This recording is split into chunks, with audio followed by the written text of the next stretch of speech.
Let's take a deep breath because for many of you, as you come into your human design journey, and whether you've learned about human design from a book or from YouTube or from Instagram or TikTok or Facebook or wherever you may have learned about human design, you have probably been exposed to what is called traditional human design. In traditional human design, you've probably learned about the 5 types, and the language that we use around the 5 types are the manifestor, projector, reflector, manifesting generator, and generator. Human design, traditional human design, is an incredibly powerful tool to help you discover who you are and who you're not. Emphasis on the who you're not part. So what happens to most of us when we are born, and we're going to talk about this a little bit more in detail later. When we are born, we begin to form an identity, a story that we tell ourselves in the world about who we are and how we are. Some of that story is already held within your body as a newborn baby from your ancestral lineage. We know now from research that on an epigenetic level, those are the protein codes that regulate how your DNA function. On an epigenetic level, we can carry up to 14 generations of memory on a cellular level within our bodies. And those are forming part of who we think we are. As we live and grow up in our families, we're imprinted by our families and how they behave and their beliefs and the things that happen to us. We're imprinted by our lived experiences. We're imprinted by our society and societal expectations or societal rules or even societal formulas about what we're told is successful or not successful, good or bad. We internalize all of these pieces as well as our own unique way that we process the world energetically. That's your human design. We internalize all of this somewhat unconsciously. And so 95% of the story we tell about who we are and how we are, 95% of the story we tell about ourselves, subconsciously, unconsciously, is not necessarily the authentic story of who we really are. And for many of us, that has the source of dissonance in our lives. I would be curious to know in the chat, how many of you have felt like there's some untapped potential within you, and you know it's there. Excuse me, maybe you've even touched it a little bit. Maybe there's some part of you that is living some piece of it out, but you feel like, oh, there's more. Like there's more to me. Like I can feel it, I can sense it. It's kind of sometimes I like to call it, it's like your secret self. It's a part of you that maybe has a big dream. It's a part of you that maybe you don't share that big dream unless you're with people who you feel really safe with, right? And sometimes that big dream, that big self, that secret self is longing so badly to come out. And then we look at our regular life and there's dissonance there. And that dissonance sometimes shows up in ways that can feel oftentimes really painful or frustrating or can cause us to be angry or bitter or even disappointed in our lives. These are the emotional themes for the types, right, in traditional human design. That dissonance can sometimes disrupt our money and the relationship we have with our money. It can disrupt our relationships with each other. It can disrupt our physical health and wellness. It can disrupt our careers and our career path, and even our relationship with source or spirit or God or whatever you want to use. Okay, traditional human design is a powerful tool that helps you learn to live true to who you really are. And one of the very first most important things that traditional human design teaches you is that your body, your physical body, is a compass. And that physical body, that compass, is going to tell you what is right for you and what isn't. We are designed to follow what feels good and right, which is hilarious to me because so much of my coaching that I do with my clients and my students is about getting them to trust that if it feels good, you should probably be following it, right? We are so trained towards martyrdom that we think there's something wrong with following the things that feel good. We think we're being wildly hedonistic instead of really actually trusting and dropping into that space where the body gives us those keys and clues to what feels right and what doesn't. So part of what traditional human design does is it gives you a prescription. It gives you a way of making decisions based on your type and your authority And that way of making decisions based on your type and your authority is basically, how does it feel within your body? Getting you back into that space where you learn to trust that connection between yourself and your body's response, that visceral response to what feels good and right and what doesn't. That is an essential part of traditional human design. And by the way, if you are like brand new to human design and you have never studied anything about human design before, and you want to learn more about human design, Team Quantum is going to put in the chat for you a link to a program that we have, which is an introductory program. It's normally a $97 program. We're going to give you a discount so you can get it for $27. I'm going to put that in the chat for you. So if I'm talking over your head and you're like, I've never even heard of human design until this morning, then I want you to go take that class and still listen to what I have for you today, because I don't want you to miss out on some of the important details, and I don't want to talk over your head. All right. So traditional human design gives you a prescription, that strategy and authority, that decision-making strategy and authority for your type and your authority based on how your chart is configured, and helps you drop back into the body so that you can feel what feels good and right for you. That's irreplaceable. That's irreplaceable. I could never teach any version of human design without teaching that information, because that's essential. And for most of us, when we're starting off, and we've got a lot of dissonance between our secret self inside of ourselves and our external self and the way in which our life looks, if there's a lot of dissonance, usually the very first thing we have to do is get back in touch with the body. And we have to rebuild our relationship with the body, because we probably have learned to shut it down so I don't say loudly, so effectively, right? That we can't hear it anymore, or we don't trust it. That's step one in traditional human design. When you have a big disconnect between who you really are and your authentic and your life, when that secret self just feels like it's lost and it's locked up in a box and there's no way out, the way in which we react to the world doesn't give us the option, or doesn't make us feel like we have a whole lot of choice. We feel like victims in our life. And in traditional human design, there is what's called a doctrine of no choice. A lot of people in traditional human design will talk about a phrase. They'll use a phrase, we have no choice. And I will tell you, in the traditional human design community, I'm a little bit of a renegade. I'm kind of a rule breaker. I'm actually designed to be a rule breaker. I'm a little bit of a rule breaker. And part of why I'm a rule breaker is, A, I'm a scientist, and B, this doctrine of no choice doesn't feel good in my body, because I have a deep connection and a really deep trust in my own body's response. And when I first started working with human design, working for Ra Uru, I worked for Ra Uru at Human Design America in the early 2000s. When I first started working with human design, every time people would talk about how you have no choice, you have to follow your design, my body would go, ugh, this doesn't feel right, right? I had this visceral response to it. And eventually in 2005, I left traditional human design because I didn't resonate with the idea of no choice. In fact, I personally felt like that was kind of a dangerous way to think about things. That if we had no choice, then where was our authority to make good and right decisions about what was good for us and what was ultimately also good for the people in the world around us? But that's me. That's me. And one of the things I want to really encourage you as you listen and learn today is, I want you, and I tell this to all my students too, I want you to study human design through many different teachers' lenses. Because human design is not ever going to be about the teacher. My way of teaching human design is not about me, I mean, except the parts that are mine, right? It's about me giving you pieces of information that you might or might not relate to.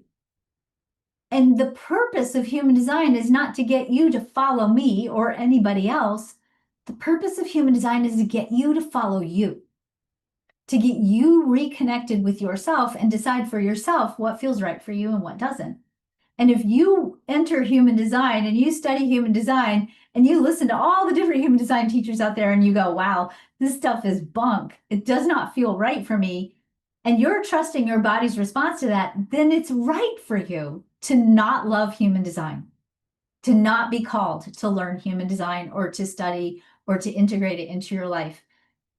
And I want to make sure that as we're talking today, you understand that if that's your response to human design, I fully and just completely support that for you. Because the purpose of human design is not to get you to follow any particular dogma, but for you to learn to follow yourself, to trust yourself, to love yourself, to value yourself, to stand in your own power, to be relentlessly authentic, to learn how to regulate and trust your own emotional response to life, to be decisive, to be courageous, and ultimately to tap into your vital life force energy in the way that's right for you.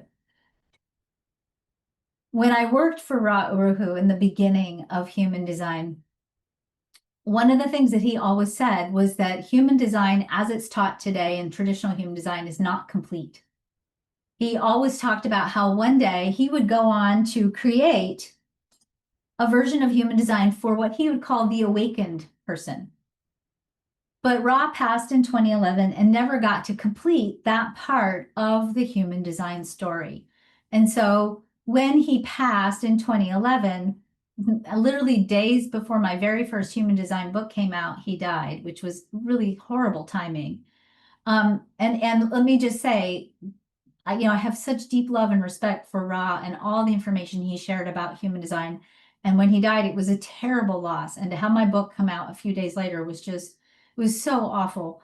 And it also put this call in my own heart that if he was not able to complete the journey of human design, then it was my job to do it. And I put it off for a couple of years. For a couple of years, I said, I can't do that. I can't do that. That's too big. It's too much. I don't know what I'm doing.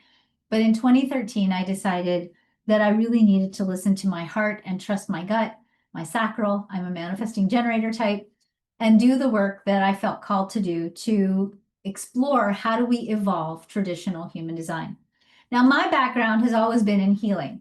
My first degree is in nursing. I was a nurse by training. I was a midwife for a couple of years. I've been an energy healer. I'm a coach. I've always been concerned with and obsessed with the question of how do we get people more whole, more aligned, more tapped into their brilliance as quickly as possible. And I love traditional human design because it is a great tool to start answering that question. But I started attracting towards the late 2008, 2009, 2010. I started attracting people into my practice who were people who I would consider to be highly evolved people who had done a lot of therapy, a lot of inner work, a lot of meditation, a lot of studying, a lot of shadow work. And a lot of people were coming to me and saying, I really love human design. I can see and feel that there's something in human design that is really valuable and really powerful, but I don't relate to the language. I don't relate to some of the ways that we talk about these parts of human design. And that also stuck in my mind. And so when I started exploring what do we do to evolve the system, what came to me was that to evolve the system, we needed to find new vocabulary and we needed to move people past the strategy and the authority of the types. The strategy and authority, that decision-making thing that we do depending on our type, is essential. It's essential. It's healing. You have to rebuild your trust in your body's response to life.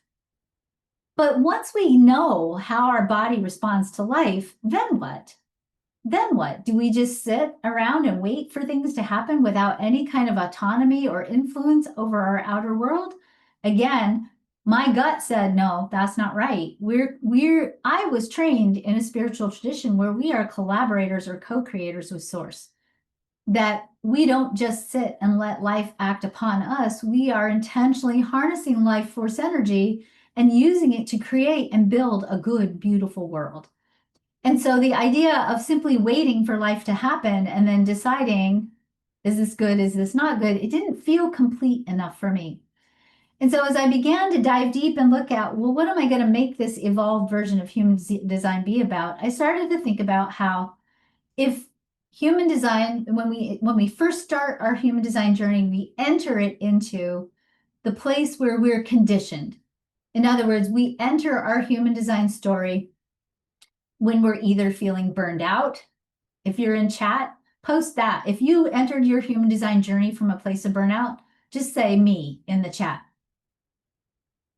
In my experience in working with my clients, especially in the beginning of my human design journey, most of my clients, if not all of my clients, were burned out projectors. I almost did nothing but projector readings for years.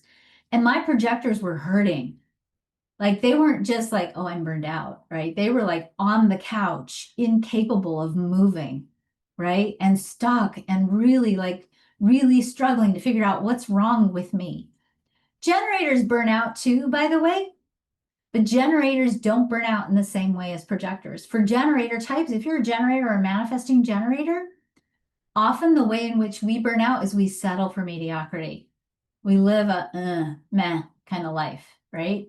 So that might be something that you relate to as your entrance point into human design. Maybe you go to work and you come home and then you zone out, right? Netflix and dinner, or you do something to distract yourself from the discomfort of your frustration, right? And so that's also sometimes a way that we show up in our human design journey in the beginning. We call that expression your conditioned self. Your conditioned self is when you live an external world that's dissonant from your authentic self. When you are following societal and familial expectations and not really being true to yourself. So in traditional human design, we practice following strategy and authority, and then we eventually over time move ourselves back to baseline. That's that healed expression where we're back in touch with ourselves. We trust ourselves, we trust our intuition, we trust our body, we trust all the parts and pieces of who we are. But baseline isn't the end. That's the beginning, right? That's the beginning. We have to start from baseline to grow into the fulfilled potential. And so in 2013, when I started thinking about, okay, traditional human design, we need it. It's a healing prescription. It brings us back to baseline. What's next, right? What's next? And so the next piece was to evolve into that higher expression. So I took all of the vocabulary from traditional human design. I went into a cymatics lab, into a sound lab, and I began experimenting with all kinds of different new vocabulary words, different language, different ways to restate and reframe all the parts of traditional human design. And over the course of 2 years, I rewrote all of the language of traditional human design. I call it quantum language. It's high frequency language, deliberately chosen because of how it resonated in the lab.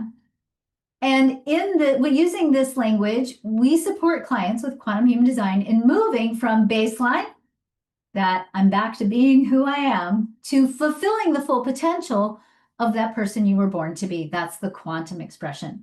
And so what we teach people with quantum human design is not only how do you heal that conditioned expression and bring yourself back to baseline, but how do you take yourself from baseline to quantum? How do you evolve the story of who you are, and how do you ultimately fulfill that higher purpose, that part of yourself that keeps calling you, inspiring you, pushing on you, telling you there's more, there's more. How do we bring that in, right? How do we bring that in and really live that and use that quantum language as a template to construct a field of information on the quantum level that allows us to step into and create ultimately our fulfilled potential?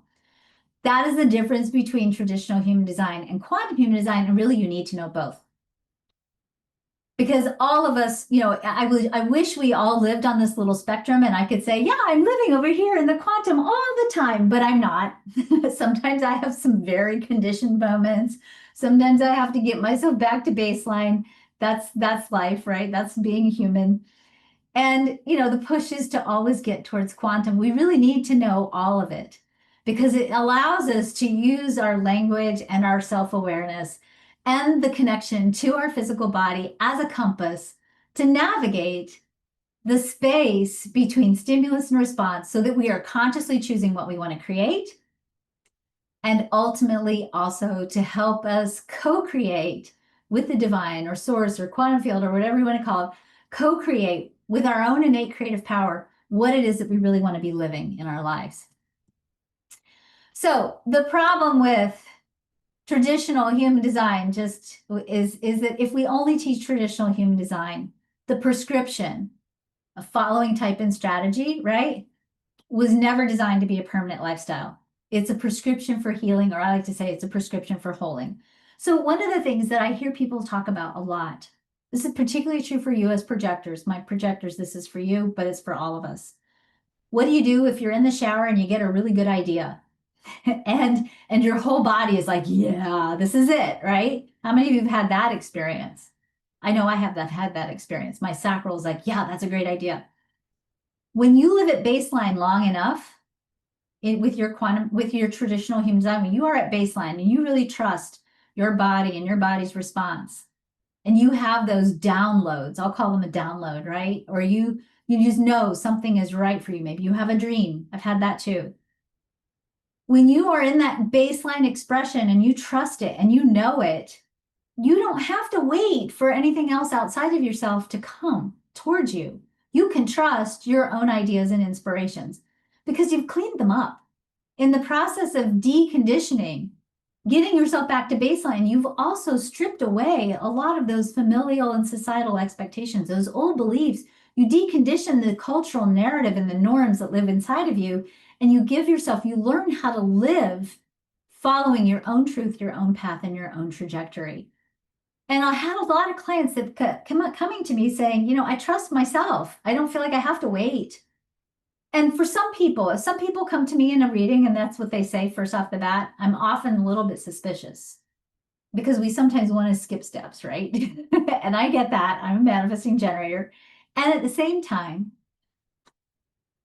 there comes a point in time where that connection between yourself, source God, quantum field, and your body is so in sync because you've become the person you were born to be. And there isn't confusion in that connection anymore. There isn't static in that phone line, if you will, to the divine. You get to a point where you can follow that inner flow and not just the outer flow. And that happens after you have healed, when you've holed yourself back into your original self, right?